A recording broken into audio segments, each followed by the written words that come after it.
todos que estiverem com dores aí, amém? Quem estiver enfermo, qualquer enfermidade, eu tenho visto resfriado, assolando as pessoas e dando alegria.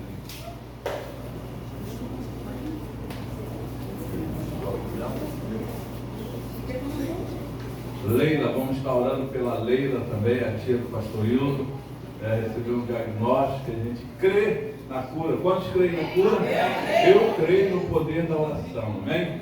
Então nós vamos levantar aqueles que estão curados, levante as suas mãos para abençoá-los. Vamos compartilhar esse momento de fé. Amados, eu tenho crido no poder de Deus. E a palavra de Deus, ela diz, pelas suas pisaduras nós somos sarados. Então nós somos sarados, amém? Nós só precisamos tomar posse disso. Às vezes a gente percebe como o inimigo tem se levantado para impedir a nossa caminhada. Eu viajei e não senti uma dor na viagem, né? E quando voltei, aí cada dia que vai ter um evento, a gente tem que fazer uma visita, o calcanhar começa a doer. Hoje eu fui para o ortopedista, vou passar mais 15 sessões de fisioterapia. Mas eu acho que na verdade a gente precisa orar mais e crer no poder da oração e tomar posse daquilo que o Senhor já conquistou por nós na cruz do Calvário. Amém? Ele levou as nossas enfermidades. Então não adianta a gente falar isso, a gente tem que viver isso, né? Não conhecer só a palavra, mas praticar a palavra. E é isso que eu estou chamando você para fazer agora. Nós vamos ouvir a palavra daqui a pouco, mas eu quero que você creia que Deus está aqui já curando as nossas enfermidades, que as nossas dores saiam agora do nosso corpo. Vamos bradar isso diante do Senhor. Nós estamos aqui no altar. Começa a tomar posse, começa a invocar o nome do Senhor. Nenhuma enfermidade que veio sobre os egípcios vai ficar sobre aqueles que temem ao Senhor. Deus está aqui nesta noite, amado, para tocar o nosso corpo, para ministrar uma unção de cura, de refrigério, onde houver dor agora. Pai, cura, Senhor, visita a tia do pastor Hilda aí, meu Deus, envolve ela agora com o teu poder, Pai, e manifesta a tua graça. Nós cremos, ó Deus, que o Senhor já tem, ó Deus, a solução para as nossas enfermidades, e nós queremos sair daqui curados hoje, em nome de Jesus. Nós estamos declarando pela fé.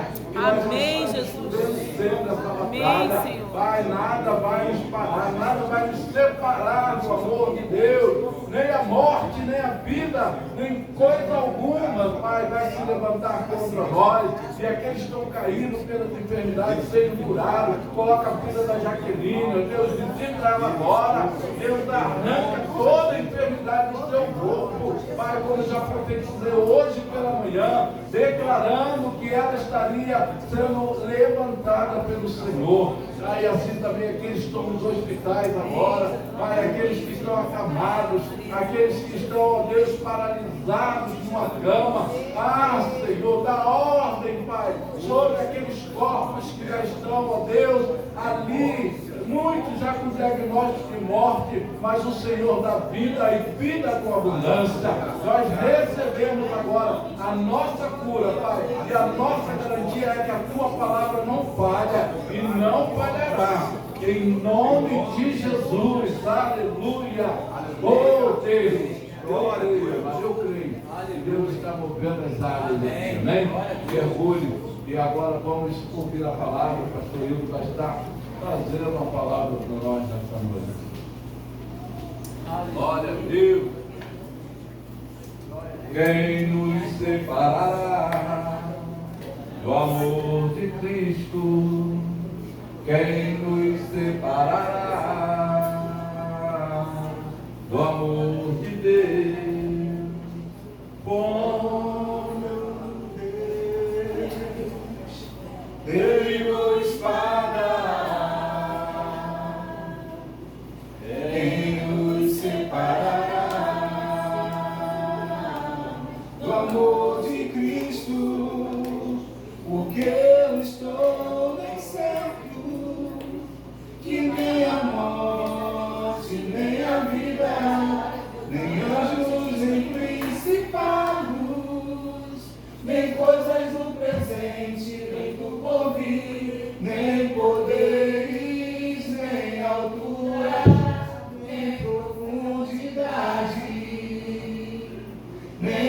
qualquer outra criatura poderá nos separar do amor de Deus que está em Jesus Cristo, nosso Senhor, que está em Jesus Cristo. Ele é o Senhor da sua vida? Amém. Amém? Glória a Deus. Jesus Cristo, Ele é o nosso Senhor. Glória a Deus. Louvado seja o nome do Senhor. Boa noite a todos, mais uma vez. Amém. Gostaria de compartilhar com os irmãos a palavra do Senhor. Livro de Mateus, Evangelho de Mateus, capítulo 24, a partir do verso 36. Mateus 24, a partir do verso 36.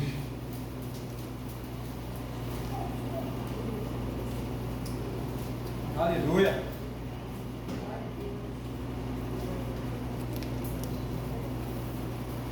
Aleluia. À medida que você for achando, se coloque de pé, por gentileza.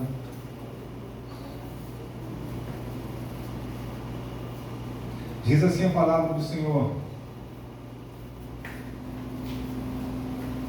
porém, daquele dia e hora, ninguém sabe, nem os anjos dos céus, nem o Filho, mas unicamente meu Pai. E como foram os dias de Noé, assim será também a vinda do Filho do Homem. Porquanto, assim como nos dias anteriores ao dilúvio, comiam, bebiam, casavam e davam-se em casamento, até o dia em que Noé entrou na arca, e não o perceberam, até que veio o dilúvio, e os levou a todos. Assim será também a vida do Filho do Homem. Então, estando dois no campo, será levado um e deixado o outro. Estando duas moendo no moinho, será levado uma e deixada a outra. Vigiai, pois, porque não sabeis a que hora há de vir o vosso Senhor. Mas considerai isto: se o pai de família soubesse a que vigília da noite havia de vir o ladrão, vigiaria e não deixaria que fosse arrombada a sua casa. Por isso, estai vós apercebidos também, porque o Filho do Homem há de vir a hora em que não penseis. Amém? Podem se assentar, mas pode continuar glorificando o nome do Senhor, dando glória a Deus. Agradece ao Senhor pela sua oportunidade de estar na casa dele, de estar na casa do Senhor. Obrigado, Senhor, pelo privilégio que o Senhor nos concede de estarmos nesse lugar. Pai, em nome do Senhor Jesus, reunidos com irmãos, onde a sua palavra diz: onde dois ou mais estiverem reunidos em seu nome, o Senhor se faz presente, e nós cremos na presença do Senhor nesse lugar. Pai, te louvamos e te agradecemos, pedimos, fala conosco, seja conosco, Pai, nessa noite, em nome de Jesus. Amém. Glória a Deus. Aleluia. Esse mês a gente está lendo qual livro? Gênesis.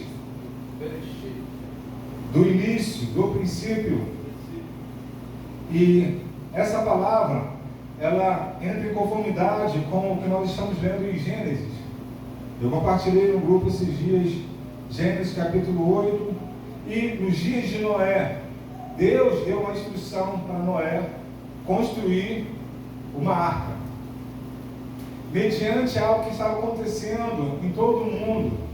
A iniquidade, o pecado estava tamanho ali em todos aqueles povos, e Deus já não estava se agradando do comportamento das pessoas. Ele decidiu acabar com aquela terra através do dilúvio. E detalhe que antes desse período não se tem relatos de chuva.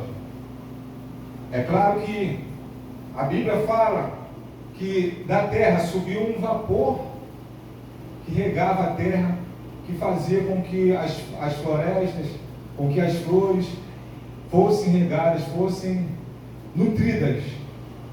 Mas não tinha histórico de chuva. E aquele primeiro evento que Deus estaria promovendo para a destruição do povo iníquo, da terra que já estava contaminada, seria através do dilúvio. Talvez se as pessoas tivessem o conhecimento de chuvas ou de lugares que ficaram alagados, que passaram por calamidades, assim como nós conhecemos hoje, talvez o alerta para eles seria maior.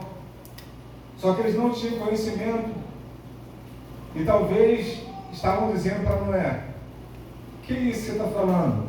Vai cair um dilúvio? Isso é estranho para a gente.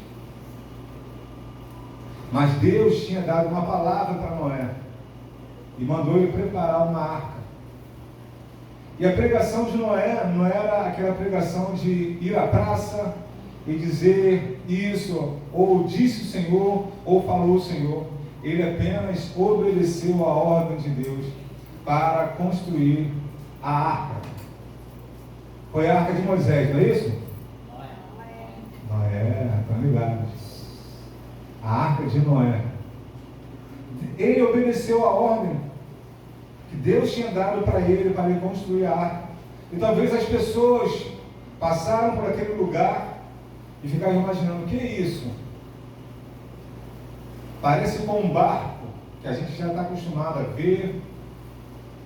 Mas para que ele está construindo um barco onde não tem mar, não tem água, é uma terra seca?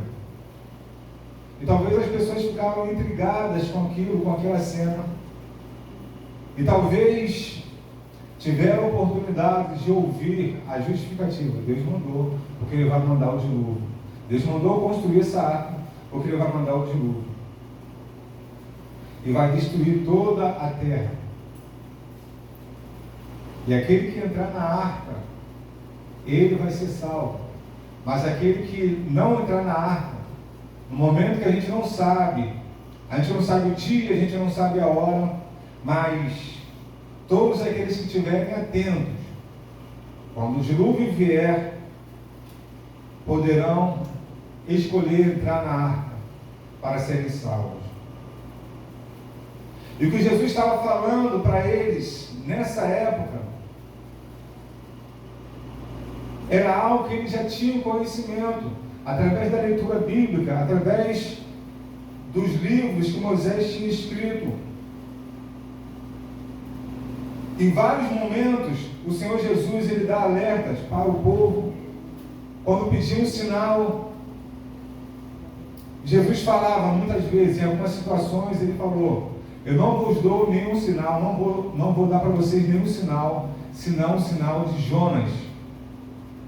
O que aconteceu com Jonas?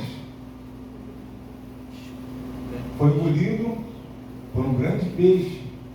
Ele ficou 3 dias num grande peixe e depois ele foi vomitado para longe daquele grande peixe.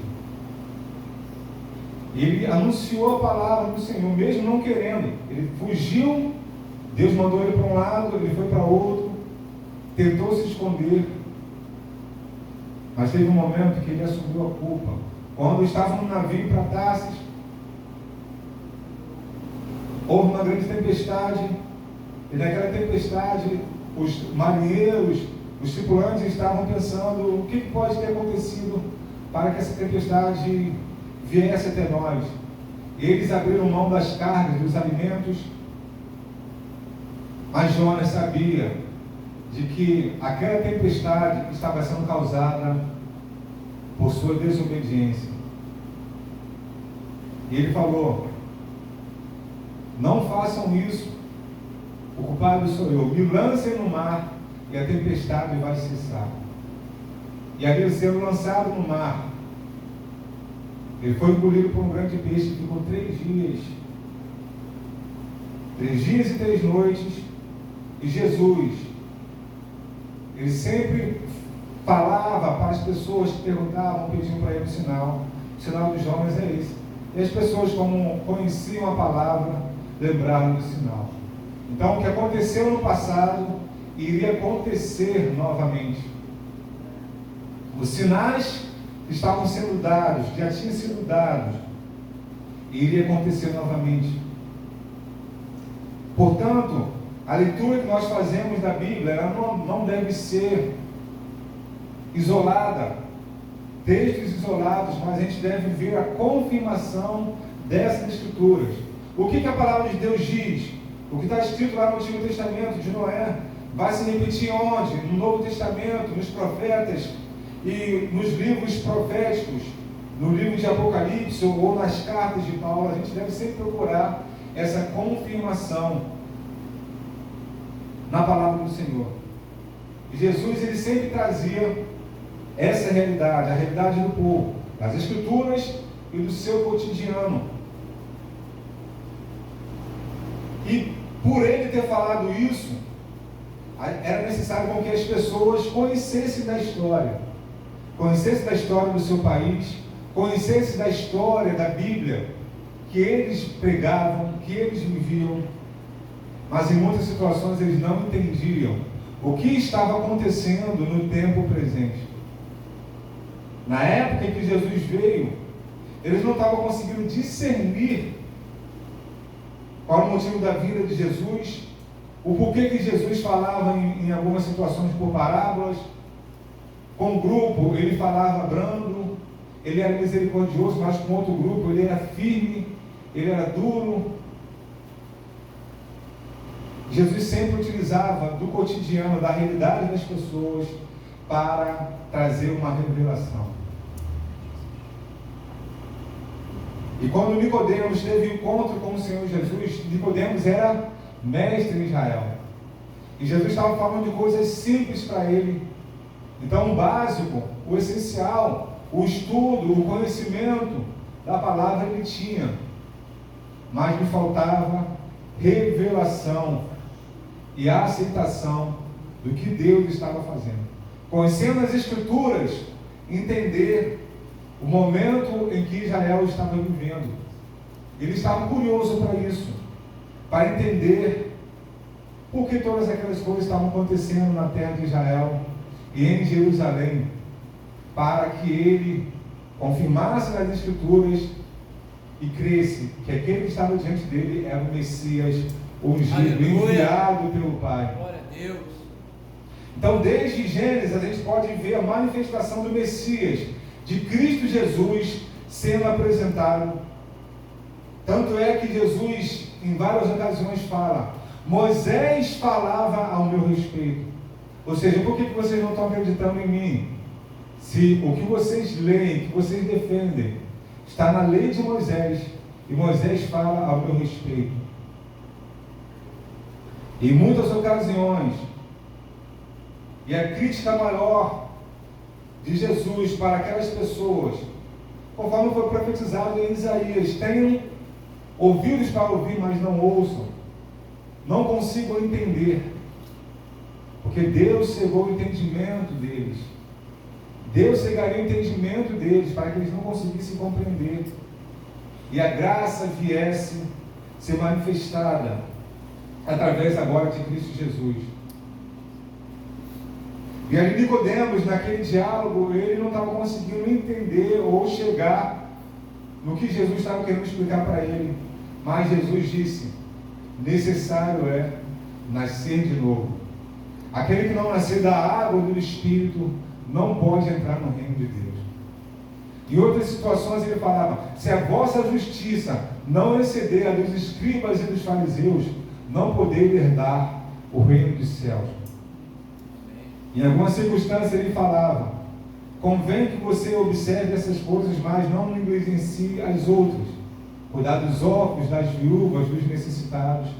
Não negligenciem essas coisas que vocês fazem, mas atentem também para o mandamento do Senhor: amar o próximo como a ti mesmo. E fazendo isso, vocês cumprirão a palavra do Senhor, a vontade do Senhor. E numa história que a gente vê aqui a confirmação, no livro de Mateus, Jesus falando o que estava escrito lá em Gênesis, capítulo 8, começa no 7, 8, 9, e vai falando sobre as etapas. E uma história, numa redação, por exemplo, ou numa tese, monografia, TCC que você vai fazer, você tem que escrever algo. E um texto que você vai escrever, você vai apresentar, ele precisa ter início, meio e fim. Você precisa fazer uma introdução. Qual é o assunto geral que você precisa abordar? E falando um pouco, fazendo um resumo daquilo que você precisa abordar, dando mais ou menos um spoiler do que você quer tratar, no desenvolvimento você vai explicar melhor o que você defendeu no início. E você explicando melhor o que você defendeu no início, você pode ali numa redação dissertativa, você pode colocar o seu posicionamento numa dissertação argumentativa, você pode colocar o seu ponto de vista e dando a conclusão. Você pode colocar ali na sua conclusão também um questionamento para o seu leitor, para o seu interlocutor, para que ele reflita sobre aquilo que ele leu e tire as suas conclusões, ou a partir dali produza algo além do que foi colocado. Mas assim como na redação, uma história, ela precisa de início, meio e fim. Jesus falou na sua palavra: eu sou o alfa e o ômega, o princípio e o fim. Aleluia. Jesus, quando ele veio, ele não veio contar uma história pela metade, ou ele simplesmente chegou no mundo, nasci de Maria pelo Espírito Santo, agora está tudo mudado, é tudo diferente, agora é comigo. Não. Tanto é que os sacerdotes, as autoridades em Israel quiseram pegar ele, indo contra o mandamento de Moisés, o mandamento de Deus, e em nada ele foi apanhado, porque ele foi fiel à palavra do seu pai. Ele permaneceu fiel. Mas ele disse: eu vim para cumprir a palavra. E cumprimento se refere não somente a cumprir o que está escrito, no sentido de guardar ou de praticar, mas o que apontava para ele disse que veio cumprir. E nele que habita corporalmente toda a plenitude da divindade, se cumpre a vontade do Pai. Porque dele, por meio dele e para ele são todas as coisas. Glória, pois, a ele eternamente. Aleluia. Amém. Glória a Deus. Aleluia. E como Jesus coloca essa história, ele fala que, da mesma forma como aconteceu lá, o que está acontecendo? Na época de Noé, Noé estava cumprindo com o propósito de Deus, mas as outras pessoas estavam vivendo a vida. Ultimamente eu tenho conversado com muitas pessoas, chamadas desigrejados, né? E estão vivendo a vida. Diz a palavra do Senhor aqui, versículo 38, porquanto assim como nos dias anteriores ao dilúvio, comiam, bebiam, casavam, davam-se em casamento, até o dia em que Noé entrou na arca. E agora? Dava tempo de fazer alguma coisa? Eles estavam vendo ali, no período que Noé estava construindo aquela arca, e todos os sinais que estavam sendo apresentados para eles, para que eles vissem, observassem, perguntassem e mudassem de direção. A palavra de Deus diz que a cruz de Cristo é loucura para os que se perdem, mas para nós que cremos é o poder de Deus. A cruz de Cristo, ela nos remete a esse lugar de renúncia, esse lugar em que, num primeiro momento, que era um símbolo de maldição, agora se tornou um símbolo de negação, de resgate e de redenção, porque a cruz está vazia. Glória a Deus, aleluia. E muitos erradamente interpretam que, utilizando os elementos físicos, trariam à tona o que a palavra de Deus diz. Mas muitas vezes os elementos físicos, os símbolos, eles não refletem necessariamente a fé que Jesus Cristo veio propor para cada um de nós. Tanto é que colocarmos elementos, por exemplo, a cruz, não vai necessariamente declarar nossa fé, mas o que a cruz representa para nós, no nosso coração, no nosso interior. Então eu não preciso de uma cruz física, mesmo que ela esteja vazia, para apresentar a minha fé.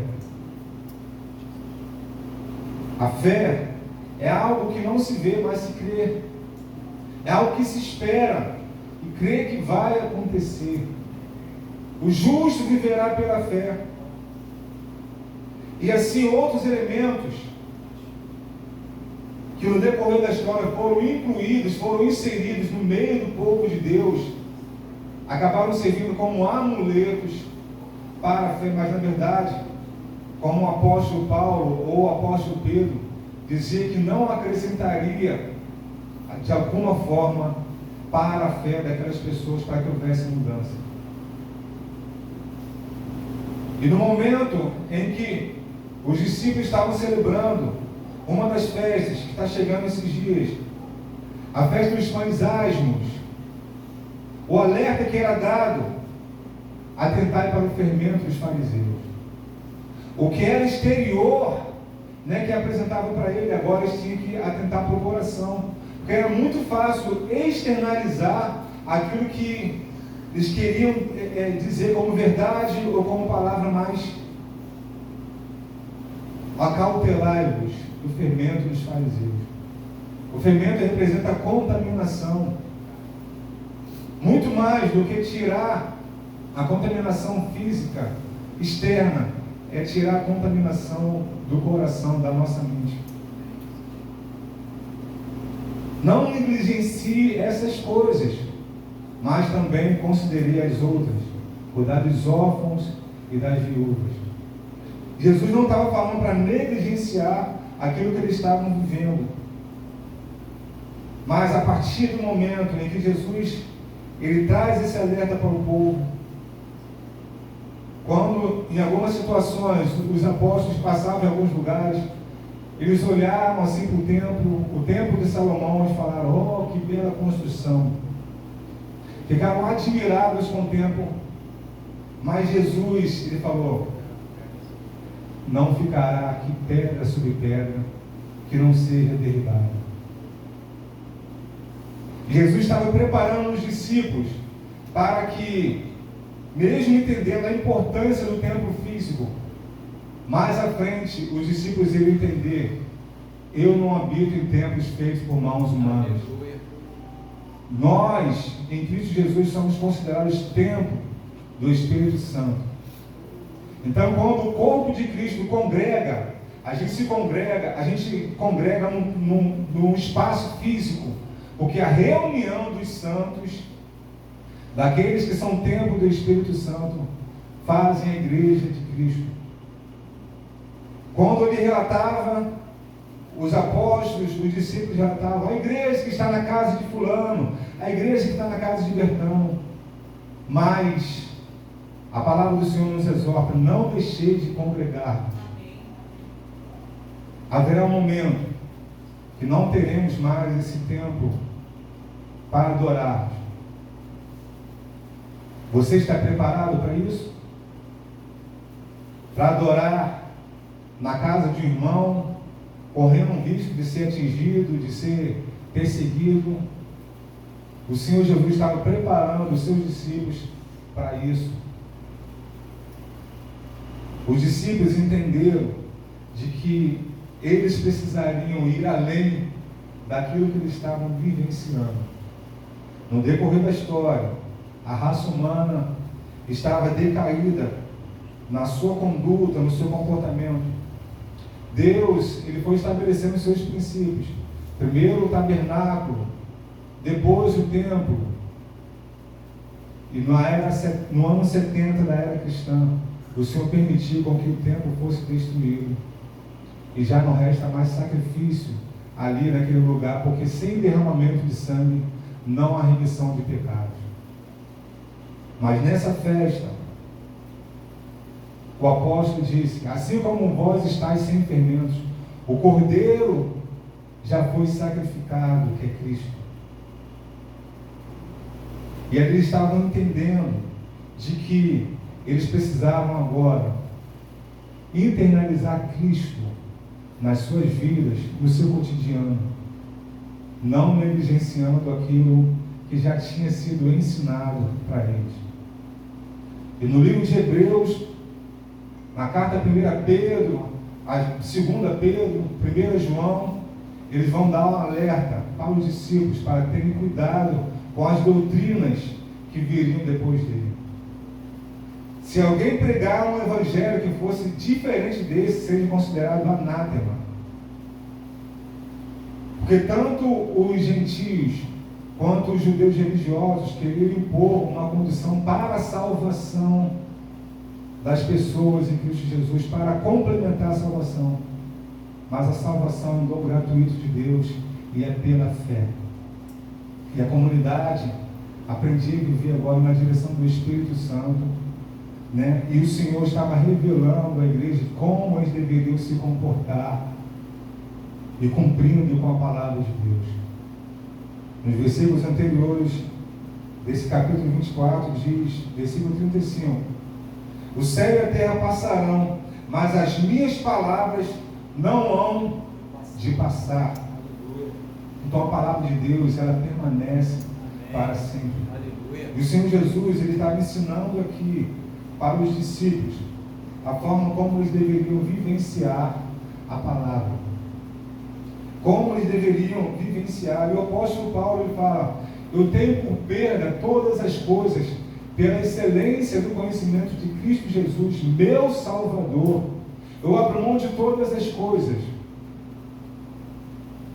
E quando ele fala que ele, quanto à sua criação, ao seu aprendizado, ele era irrepreensível naquilo que era a perversão da palavra, naquilo que era acréscimo, mas no que se referia à palavra de Deus, ele falou: o bem que eu quero fazer, isso eu não faço, mas o mal que eu não quero, esse eu faço. Miserável homem que sou.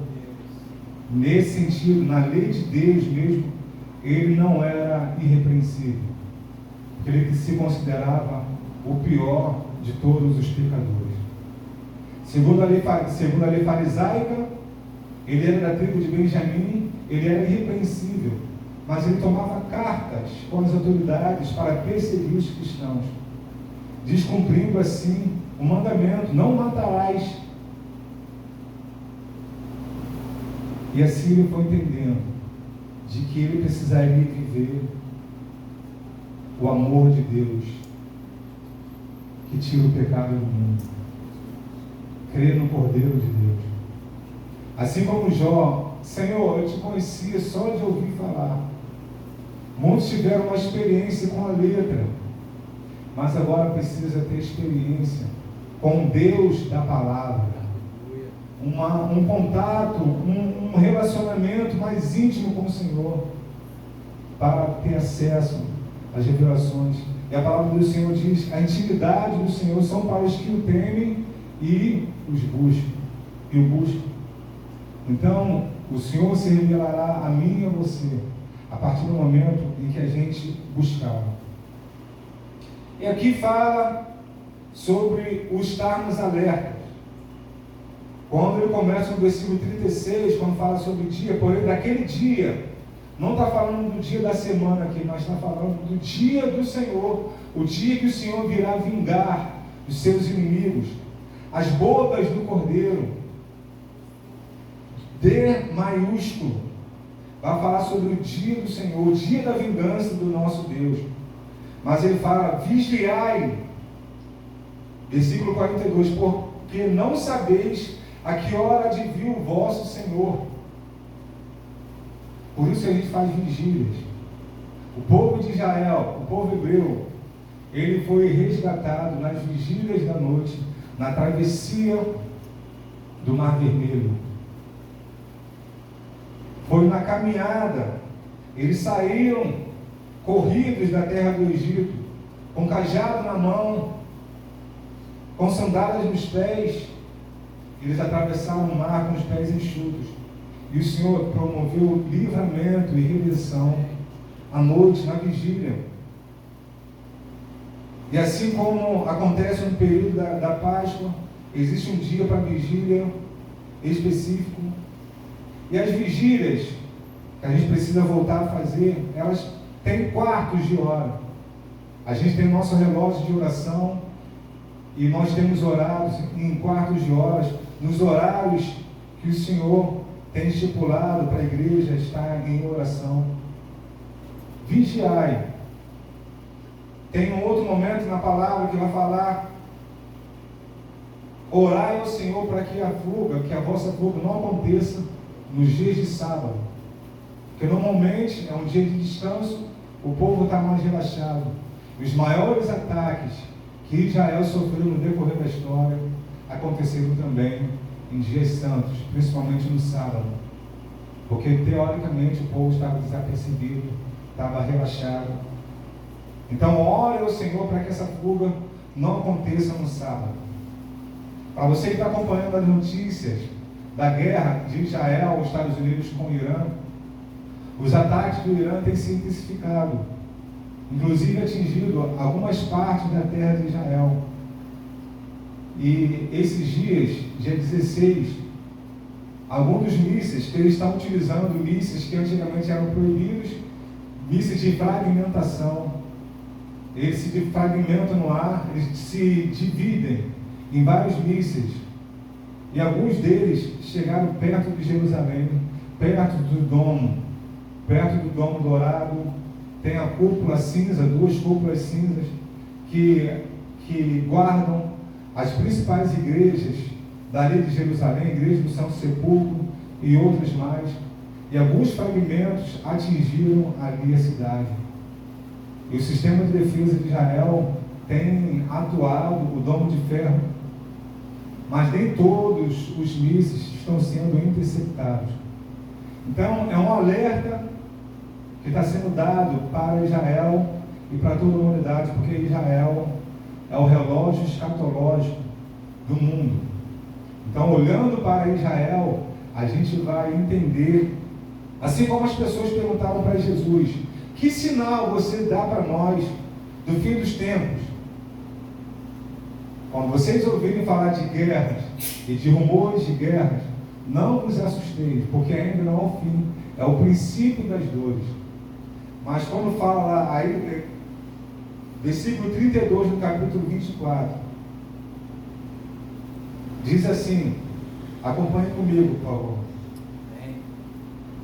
Aprendei, pois, esta parábola da figueira.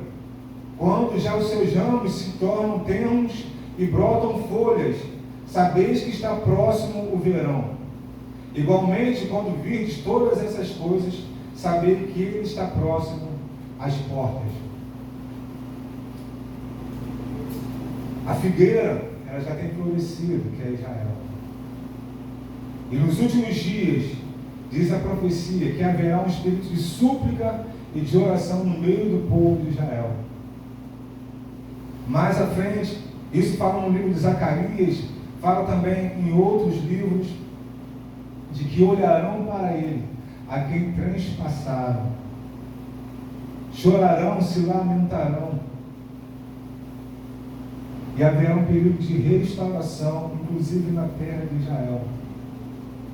E os sinais se mostram cada vez mais latentes em relação ao que o Senhor nos alerta sobre a sua palavra. Então, olha para a figueira.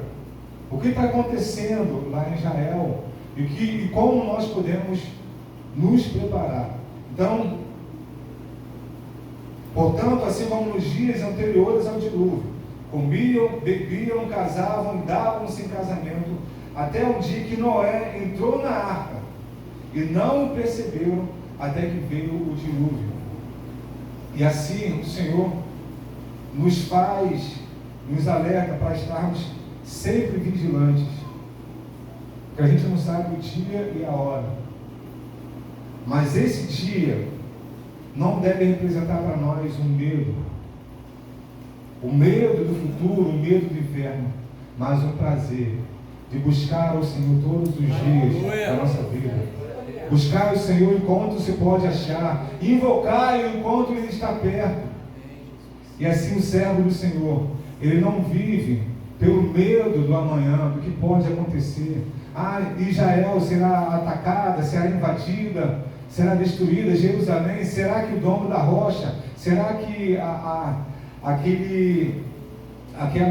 Al-Aqsa será destruído para que o templo seja construído ali?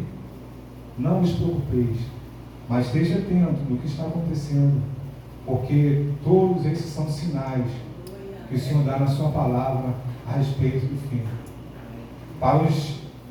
Para a multidão, Jesus falava por parábolas, mas para os discípulos, ele falava por parábolas até um certo momento, mas chegou uma etapa do relacionamento deles, que ele falou assim: agora não vos falareis mais por parábolas, falarei mais abertamente. Então você é discípulo do Senhor, você deseja conhecer mais do Senhor, então venha aos estudos, que a gente tenha aprofundado nesse relacionamento, o estudo na palavra, o crescimento, para que a gente venha discernir, não como multidão, mas ir além. Amém? Se a vossa justiça não exceder a dos escribas e dos fariseus, não poder herdar o reino dos céus. Amém? Que o Senhor nos abençoe com a sua palavra, em nome de Jesus. Aleluia. Amém? Vamos ficar de pé. Glória a Deus. Feche seus olhos, vamos orar. Amém. Aleluia. Glória a Deus. Pai querido, Pai amado, em nome de Jesus, queremos te louvar, Senhor, te agradecer por essa noite, por ter nos abençoado e ter nos orientado, Senhor, a respeito da tua palavra. Senhor, em nome de Jesus, queremos, Senhor, estar atentos aos sinais que o Senhor tem nos dado, que o Senhor tem dado à igreja do Senhor, Pai, nesses dias. Senhor, nós queremos estar percebidos como Noé, Deus que foi salvo juntamente com a sua casa. Senhor Deus, ele e mais 7. Deus, em nome do Senhor Jesus, o Senhor se manifestando desde de Noé, desde o início, Senhor, desse livro, da palavra, da criação.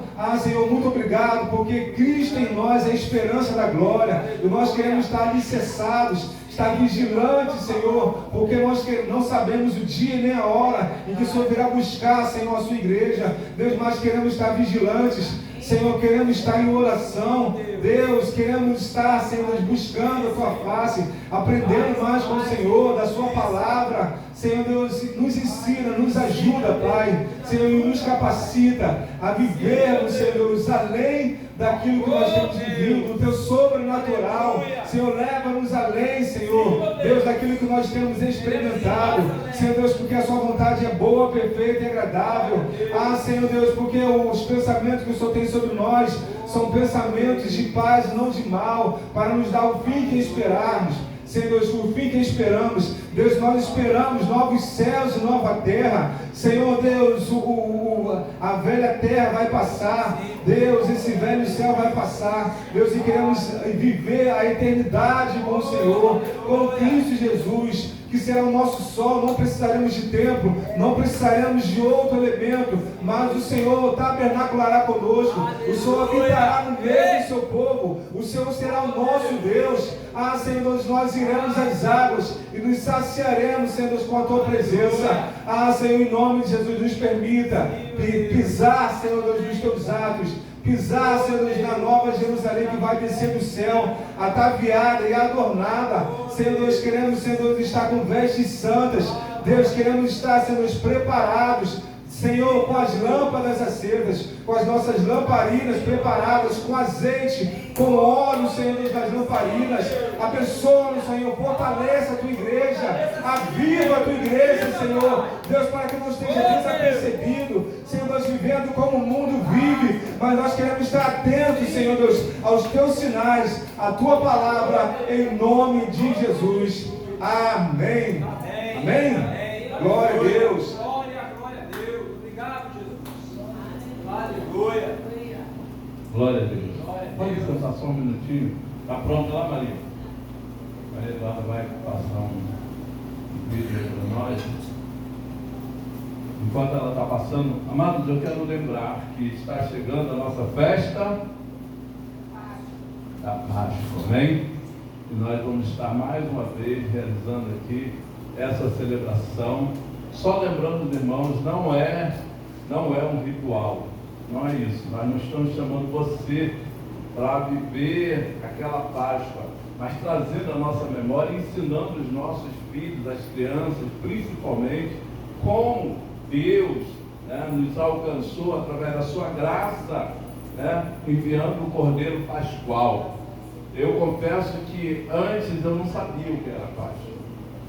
E quando nós entramos nessa celebração, eu pude entender o plano de Deus através da Páscoa. Então hoje é mais um efeito didático para a gente aprender e saber o que nós estamos falando. E não o ritual que era executado naquela época de Moisés, no livramento, quando eles saíram do Egito para o deserto. Amém? Então a gente procura fazer, claro, parecido, nunca vai ser igual, mas para que as pessoas tenham uma noção daquilo que Deus estava anunciando que iria acontecer, que seria o Cordeiro correndo lá na cruz por nós, derramando o seu sangue por nós. Então a gente vai procurar explicar isso de uma maneira mais clara. Então você pode convidar alguém, mas você principalmente vai estar participando, porque você vai receber um convite aí para saber o que você vai doar, né, para essa festa da Páscoa, tá bom? Então prepara aí o seu coração. Maria, pode mandar. Solta aí.